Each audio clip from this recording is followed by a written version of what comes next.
Travis Scott is the worst person I worked with in my entire career in music. 8 people are dead and hundreds more are injured after Travis Scott's callous, reckless behavior at Astroworld.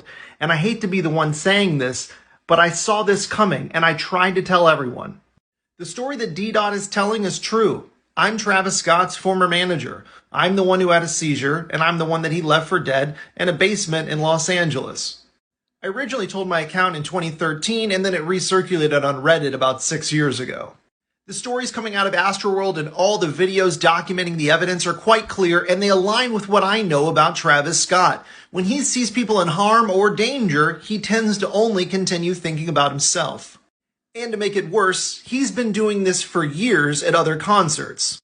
I could go on and on about the theft of sessions, assaults, and all the lies that he's told in his career, but the thing that I want you to understand most is this. I think it's time to spill a little tea, as the kids on the internet say, and I don't mind doing this because Travis Scott is genuinely a horrible person. So in 2009, when I met Travis Scott, I was running a site called earmilk.com with my friends Trey and Blake. And I was a junior level software engineer, and I had just finished working for MySpace Music. So I worked in the technology side of music. For Travis, what we did was fake his popularity. I programmed a fleet of SoundCloud bots to artificially inflate his play counts on SoundCloud. This told record label executives that he was much more popular than he actually was. We also did the same thing early on with Twitter. You may have noticed, and somebody made a joke about it, that his early followers could make an omelet because they were all eggs. We used software to enhance his visibility via the wrong means. Yo, it's Big Ant, man. We back. Another edition of Urban Politicians TV, UPTV. Make sure you stay on your pivot at all times, man. Had to come tap in real quick on this video y'all just watched of Shane Morris, who's supposed to be an ex-employee or team member or manager or somebody that worked in Travis' career, where he spoke out on several things and basically saying that this would happen and putting a lot of blame on Travis. And I want to tell y'all the real. For everybody out here blaming Travis for this situation on Urban Politicians TV, y'all are completely wrong. Now, I want to be all the way honest with y'all. Shane Morris, whatever issue you had with Travis Scott, that is separate from this. You talked about fake streams and numbers. That's separate. We'll get into that in a second. Whatever he did to you, left you in the basement, that's separate. You paint him as a bad person, or if he's a bad person or not, that is separate from is he responsible for what happened at this concert that had 50,000 people or more than 50,000 people of attendance. Him being a bad person is not why people got trampeded and stepped on and died. So let's keep that separate. I'm not denying or agreeing with, because I've never met Travis Scott, never been in a room with Travis Scott. I can't tell you what type of person he is. We can hear experiences from different people. You make your own decision. But does him being a bad person make this concert happen? Let me tell y'all how the media do. The media playing all this and creating this narrative. Why are we not seeing this clip? Shout out to Whack 100 that he posted. Watch this. Show.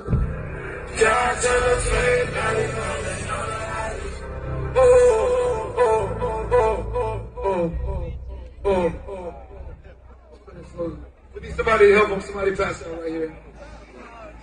Somebody pass out right here.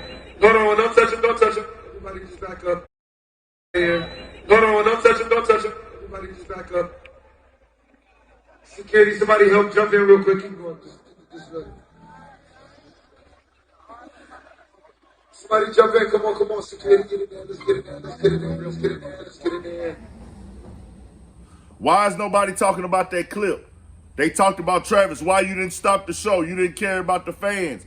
Right there, you see in the video, he clearly did. He has shown before that he has stopped the show. There's another video online where they're carrying the person, and they're like, why are you humming on the mic while they're carrying this guy? He said, hey, get him some help. Get him some help. Let's get it going, y'all. Let's get him right. Get him right. They're lifting the guy up. He's passed out or trampled on. Maybe he died already. How does Travis Scott know this man is dead from the stage, fam? Let's break this down in the human terms. There's a crowd of 50,000 people. I can't see and hear everything that's going on in the crowd. I don't know everything that's going on in the crowd, right? a bombard happens, a surge happens, people fall to the ground, they get trampled on and get suffocated. Once that happens, they've been trampled. It takes a split second for people to be trampled on.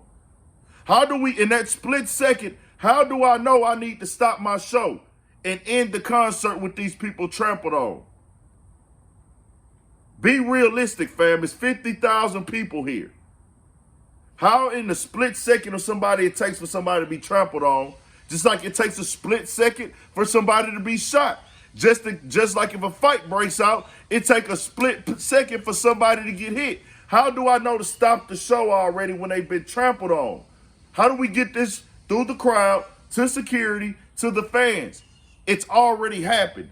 I want to send condolences to these families, to these loved ones, to these people that lost their life, bro. They can't get these people back. They the ones that's had the most pain, the most loss, and the most suffering. Not everybody trying to blame the artist. Y'all looking for somebody to blame here when this is a tragic incident that got out of hand. This is a fact. Can things be handled different? Of course. Can you get more security? Of course. But how do you pertain a crowd that has 50,000 people? Coachella be having 100,000. They have bigger festivals than this. The reason that Travis is getting a lot of slack is because Travis is the face of this concert and he's the one that owns it in his name. In conjunction with Live Nation, of course, and Drake. This is people trying to blame them on how they think his sympathy should have been shown and how his actions should be afterwards. If you have a problem with how he acted after everything, keep that separate from if this is his fault or not, is all I'm saying. The kids were jumping the gates, bombarding, running over security. What do you do if a kid or anybody breaks in the building, runs over security, and security is knocking them down, telling them to stop, and they keep pushing and moving? The only other option is tase them, tackle them, handcuff them, or shoot them. But guess what? If you do that, everybody gonna start tripping with you. Man, what you got your hand on them kids for? They just kids. Fuck that concert. Lose-lose situation right there, man. We keeping it all the way real and solid at this point. What y'all on?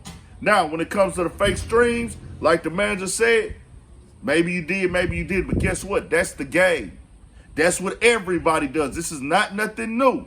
They play with algorithms, they pay for views, they pay for promo, they play for playlisting. You're not exposing shit we don't already know. But guess what? Guess what? The people gotta fuck with you for 50,000 to pull up to your concert. The people gotta fuck with you to motherfucking be at your damn show camping out for days and 2 days. The people gotta fuck with you to pay $1,000, $2,000, $3,000 for a resale of your merch, of your tennis shoes, and 3 or 4 times the price of your tickets. You understand what I'm saying? You can't fake how the people fuck with you. So that's what I'm saying. I'm not saying what you went through isn't true, but don't try to tie that into the effects. Is he responsible for what went on at this concert? Subscribe to the channel, Urban Politicians TV, UPTV. Make sure you stay on your pivot at all times. Drake has issued a statement. Travis Scott has issued a statement. And also, from what I saw, they're going to refund the tickets. And they're actually going to decide to take care of the funerals. And they're going to get the family the mental health treatment and everything that comes with that. Condolences to the family. Subscribe to the channel, man. 1,000. Stay on your pivot.